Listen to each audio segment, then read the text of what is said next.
it's a Chevy, Ford, or a Dodge. You know, that's personal preference, obviously. I like Ford trucks, that's what I'm driving. On your trucks too, the same thing. Make sure your brakes are good. Make sure you have the correct air pressure in your tires. You know, that will stop you from blowing tires. I'd rather see a tire with a little bit of crack in there and slightly dry rotted. With the right air pressure in it, you'll have less trouble with it than a brand new tire half fat again. As far as safety with horses in them, at the point of, I mean, you have an aluminum trailer, so you'll have rubber mats in it. I always put shavings in it. And when I clean my trailer out, I clean the mats out and clean the trailer out inside. And I always hold with shavings for a little extra cushion with them. And if the horses need to urinate in it, they will. If it has no shavings in it, they won't. And then you got a problem with a horse maybe getting to a show and getting a little colicky or not feeling good because he won't go in the trailer. So don't ever be afraid to put plenty of shavings in there in a trailer, and that helps the cushion of the ride. Most of these are rubber torsion axles on these trailers, so they ride really smooth. As far as steel trailers to aluminum, steel trailers are good. They're a little bit heavier, not as much as they want you to believe. They're just a little bit heavier. The biggest thing is a lot of them will have a wooden floor in them. That's great as long as the wood is good. Pull the rubber mats out and check it. Make sure that wood isn't rotten. If you can take your knife and stick it in that wood and it's getting soft, you better change it. There'd be nothing worse than a horse stepping through the floor. And that's the biggest problem with steel trailers, is people don't keep them cleaned out, and it'll rot the floor out within a couple years. So really be careful with wooden floor trailers, and make sure you have a good floor in it. All your lights need to work. DOT wise, you have to have all your lights working. And if you're riding with a pickup truck and a gooseneck, be careful with your tailgate. A lot of people tear tailgates off because they forget to open the tailgate or back up to it or whatever. The other thing, be careful with the tailgate on a truck, and you put a bale of hay or buckets in the back of the truck on a gooseneck trailer, it's sucking the buckets out on the road.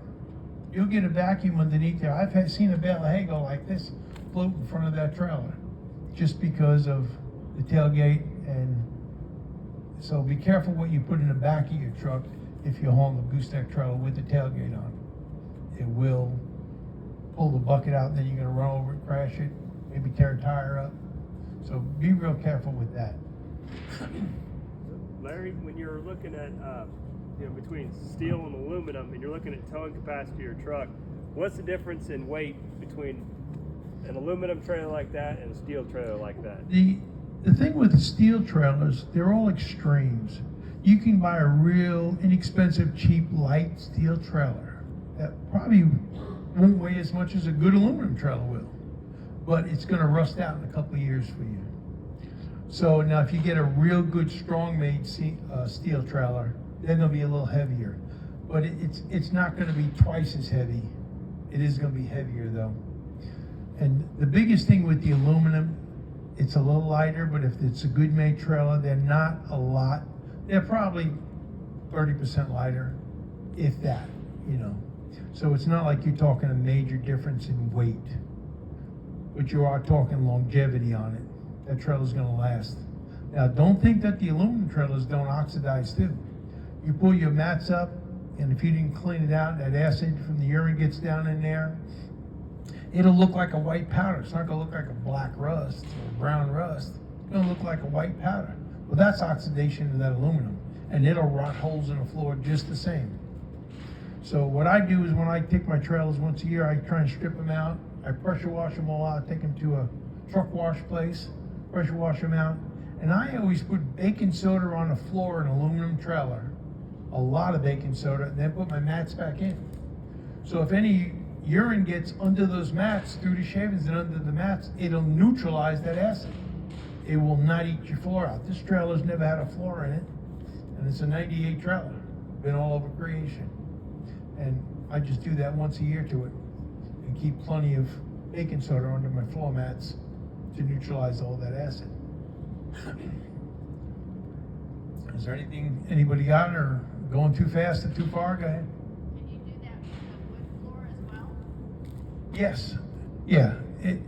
The only thing with the wooden, it's not gonna, the acid doesn't really eat the wood up. It's the moisture itself that eats the wood up. So the manure does a bigger number on the wood than the urine does. But it still wouldn't hurt. If you can neutralize all that, it helps a bunch. And most people don't ever think about doing that, but that will neutralize it and save all your floors quite a bit. Anybody got anything else? So you said you take the mats out completely out once a year, or every time you clean? No, I just take them out once a year. Once a year, pressure wash the inside of the trailer out. Whoops. Pressure wash it out, and then put the mats back in. But I do keep my trailer cleaned out. Yeah. Every time we take a trip, I clean the manure out of it and keep shavings in it. That's, you know, every time I want to be able to jump a horse in there, I want to be ready to go. And always keep shavings in it so it absorbs most of it. Safety chains or no safety chains? Always use safety chains. On the gooseneck trailers, they'll have them on the neck. On a bumper pull, you'll have safety chains hooked to the bumper. Always cross them. The reason for crossing the safety chains on a bumper pull is if it comes unhooked, it'll catch the coupler and stop it from digging in the ground. So it'll kind of hold the trailer up from really skidding to a stop. And you also have a breakaway. What that little breakaway cable, what that does is when you pull that, it locks the brakes in the trailer. So technically, if it comes loose, that cable will break if it comes loose from your truck, and it'll lock the brakes in the trailer and attempt to stop the trailer before it just goes on down the interstate. But make sure that you always have your couplers on correctly, and make sure a lot of times people can set goosenecks on and not have them locked on correctly. So make sure your latch is open, make sure it's down all the way, and then lock it down. That's critical. One more question. How do I know my brakes are working? I plug them in, but Most of the trucks today have already brake units built in them from the factory. Most of them do. So when you hook that up, you want to apply your brake manually and feel the trailer pull you and stop without touching the brakes in your truck. Just work that button and apply it, make it stop. And then when you get to going, you can adjust your brakes up and down. What you do is when you're running empty, you'll back it off so that you can feel the trailer just kind of hold you a little bit and not squeal the tires on it. It'll put flat spots on your tires. Then when you load 2 horses in it, all of a sudden you'll feel it's pushing you. Kick your brake up a little bit. You're always messing with your brake adjuster depending on what you have in that trailer. and that's So in you, the truck, right? that's on the truck. It'll be on the truck dash depending on, they're all now digital readout for you. And what it does, that sends electric pulse on electric brakes to the brake. It's electric magnet that grabs the drum as it's turning and spreads the shoes to apply the brakes. And that's how that electric brake works. Most trailers have electric brakes. Some of your nicer trailers will have electric over hydraulic brakes, which again, the same unit will activate the trailer and apply the hydraulic brakes.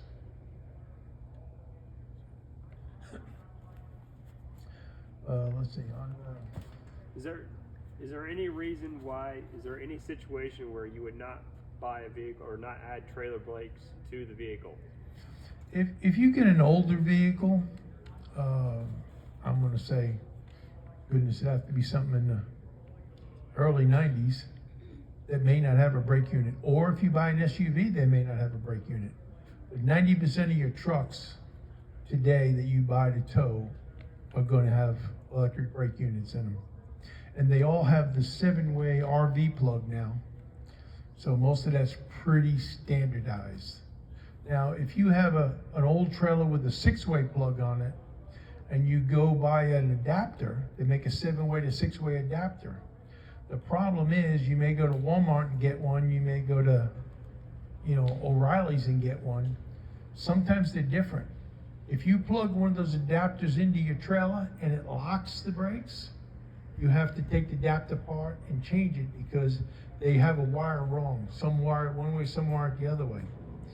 And they'll take the hot lead and it'll lock to the brakes. So if you ever get an adapter and you plug it in your trailer, and you have a 6-way on your trailer and a 7-way on your truck, and it'll lock the brakes up and that truck won't move, trailer won't move, it's the adapter problem. So you'll see on the adapter, some will say, S terminal on center or this or that. It's on the 6-way side of it. You can take them apart and move them, but most people just need to go back and get a different adapter that's correct. That'll work on their trailer. I got another question. Nothing's more frustrating than to hook up a trailer and, you always have to test your lights and stuff before you leave. If your lights don't work, what's the first thing that I should do? Well, the first thing on your lights is going to be make sure it's plugged in correctly. There's a notch in the plug. It only goes in one way. And on these RV plugs, everybody wiggles them so much. And they end up flattening those terminals out inside the truck part. And they won't always make connection. Or they're pulling on a cord instead of pulling on the plug itself. And then they pull it apart inside. And then it'll go to shorting out, blowing fuses.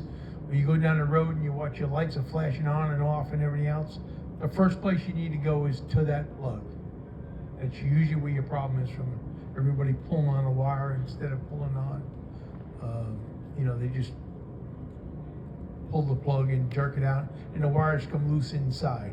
So that's your first thing. And then after you do that, if you have trouble with a couple of lights, 90% of the time your light problems is a bad ground. Whether it's a side light or whatever's not working, 90% of the time it's a bad ground wire. And that comes from the trailer just sitting and not being used. So they'll build a little rust up in there and not make a good grounding connection on your lights. You said the first thing is to let a trailer just sit. How often, first minute it just has one for emergencies, how often should you go out and take it, like once a month or twice a year? Like how often do they need to go? To take what out of it? The trailer, how often does it need to be taken out? If you just Well, the more you use it, the better it's going to be, obviously. But if you use the trailer every couple of months, that'll be okay. You just, and of course, if you can park it inside somewhere, that'll last even longer. This trailer has never been parked inside. Unfortunately, this one doesn't get inside, but it still holds up. Just use them, get them packed right, and use the trailers. They'll stay good. But if it sits a long period of time, your tires will dry rot. Just from the moisture of the ground, they'll dry rot them. And a tire life expectancy is 5 years. Now, on each tire, there's a DOT number that tells you the week and the year that tire was manufactured. So if it's less than 5 years and you had trouble with the tire, take it back, let them warranty it. I'm not afraid to go back and get a tire warranted when you start paying $300-400 for a tire, and you made 5 trips with it and all of a sudden sidewall blew out and exploded. Take it back to the dealer. They can see the code on the tire. They know exactly when that tire was manufactured. And if it's under 5 years, they'll warranty it. Now they'll rate the mileage on it, but on a horse trailer, you're never going to wear the tires out. So pretty much within 5 years, they ought to be able to make good on the tires for you. They're not going to be able to hear me, but so let me stop this for a second.